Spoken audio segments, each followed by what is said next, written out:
Krishna মায়াপুনিতাই Gour kitchen থেকে সবাইকে স্বাগতম। আপনাদের সাথে আছি আমি জয়প্রিয়া সখীদেবী দাসী। আজকে আবার চলে এসেছি। আজকে একাদশী তিথিতে একটু অনুকল্প প্রসাদের রেসিপি শেয়ার করব। আজকে আমি বানাবো একটু তেল মেল ছাড়াই আজকে বানাবো, একদম হালকা। যারা তেল না খায় তারাও খেতে পারবে, মানে পেঁপে দিয়ে সব কিছু দিয়ে। এই যে কেনোয়া, এটা মেনু হয়েছে কেনোয়াটা অনেকেই অনেক রকম করে। আমি আজকে কেনোয়ার এক সিদ্ধ বানাবো। কেনোয়াটাকে আমি সারা রাত্র ধুয়ে ভিজিয়ে রেখেছিলাম।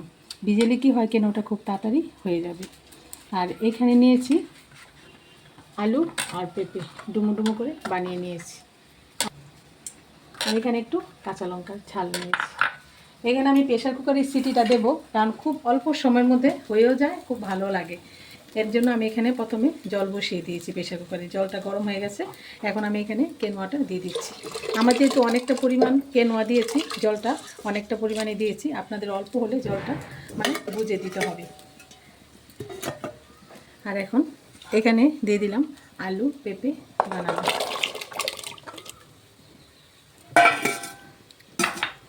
এখানে দিয়ে দিলাম কাঁচা লঙ্কা। জালটা যারা পছন্দ যেরকম করেন সেরকমই দিতে পারেন। দিয়ে দিলাম, এই যে দেখুন জলের পরিমাণটা, কারণ যেহেতু সারা রাত্র ভিজানো ছিল, বেশি সিটি দিতে হবে না, 4-5টা সিটি দিলেই কেনোয়ার সিদ্ধটা হয়ে যাবে। এখন এখানে আমি স্বাদ মতো সন্দক লবণ দিয়ে দিচ্ছি। এই যে সন্দক লবণ নিয়েছি, সন্দক লবণও দিয়ে দিচ্ছি পরিমাণ মতো। ভালোভাবে মিশিয়ে নিচ্ছি। এটা যারা একাদশীতে তেল ব্যবহার করেন না, তেল খান না, তারা এরকমভাবে করতে পারেন। আর যদি বাচ্চারা থাকে, অনেক সময় বাচ্চাদের জন্য একটু টেস্টের ব্যাপার হয়, তার জন্য এখানে আমি একাদশীর সানফ্লাওয়ার তেল কিছুটা 2 চামচের মতো দিয়ে দিচ্ছি। এর মধ্যে আমি আর কিছুই দেবো না, এটা দিয়ে প্রেশার সিটি মারবো। এটা খুব মানে একদমই স্বাস্থ্যসম্মত, খুব সুন্দর। এরকম একাদশীতে এরকম করে আপনারা চেষ্টা করতে পারেন। এখন আমি এটা প্রেশার কুকারটা ঢাকনাটা লাগিয়ে দেবো, লাগিয়ে 4-5টা সিটি দিয়ে নেব। দেখুন 5টা সিটি পরার পর আমি গ্যাসটা অফ করে দিয়েছি। এই যে সিটিটাও কমে গেছে। এখন আপনাদের দেখাচ্ছি কীরকম হয়েছে। এই দেখুন জলটা, এই যে জলটা শুকিয়ে গেছে মোটামুটি। আর মানে কেনোয়াটাও সিদ্ধ হয়ে গেছে, সব আলু পেঁপে সব সুন্দরভাবে সিদ্ধ হয়ে গেছে। এই যে এটা ঠান্ডা হলে আর একটু ঘন হবে। আমি ঢেলে দেখাচ্ছি আপনাদের।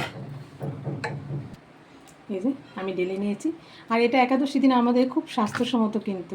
এই যে একাদশী তিথিতে আমরা খালি পেটে থাকি, তখন বেশি তেল ঝাল খেলে শরীরে খুব ক্ষতি হয়। তার জন্য এই কেনোয়া এক সিদ্ধটা করে খেলে শরীরটাও খুব ভালো থাকবে। এরকমভাবে আপনারা একাদশী দিন এই কেনোয়া এক সিদ্ধটা করে ভগবানকে ভোগ লাগিয়ে প্রসাদ পাবেন। আর কেমন লাগলো অবশ্যই আমাকে কমেন্টে জানাবেন। এখন আমি আমার গৌরনিতায় ভোগ রেডি করে নিচ্ছি। কী কী রান্না করেছি সব কিছু দিয়ে ভোগ লাগিয়ে দিচ্ছি, তারপর আপনাদের সাথে শেয়ার করছি।